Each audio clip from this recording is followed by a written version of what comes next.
A story about St. Christopher, martyr, 3rd century, feast day July 25th. From the great mass of legendary material, often confused and contradictory, which is associated with the name of St. Christopher, there emerges one clear conception. It is that of a man who is strong, simple, kind, and completely dedicated to one thing: serving the Lord by serving his fellow men. Christopher, according to the ancient and very popular tradition, lived in the province of Lydia, Asia Minor, during the reign of the Emperor Decius. He was a man of enormous size and strength who had been converted to Christianity by a holy hermit. Having no gift for preaching, fasting, or prayer, the customary practices of the good Christian,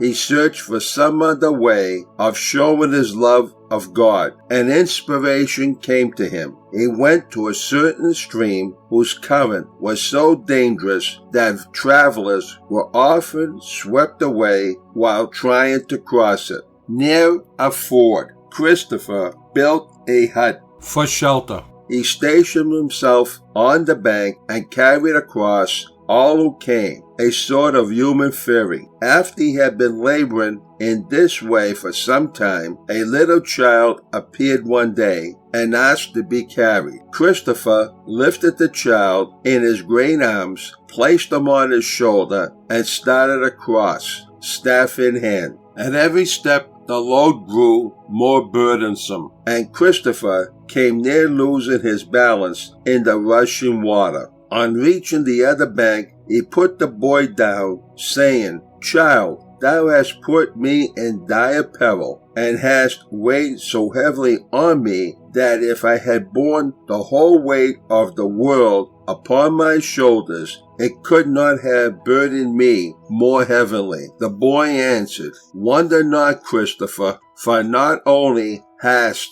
thou bore the whole world on thy shoulders, but him who created the world. For the Christ child, bearing in his own arms the great world, had been Christopher's burden." To prove that this was true, he told Christopher to recross the river and plant his staff in the ground beside his hut, and soon it would burst into bloom. Obeying, Christopher was amazed to see this occur, and then he knew how wonderfully he had been favored. This miracle brought about the conversion of many in those parts, but it aroused the wrath of the pagan king who had Christopher imprisoned, tortured, and beheaded. In the Golden Legend are to be found other stories of the saint which were current in medieval times.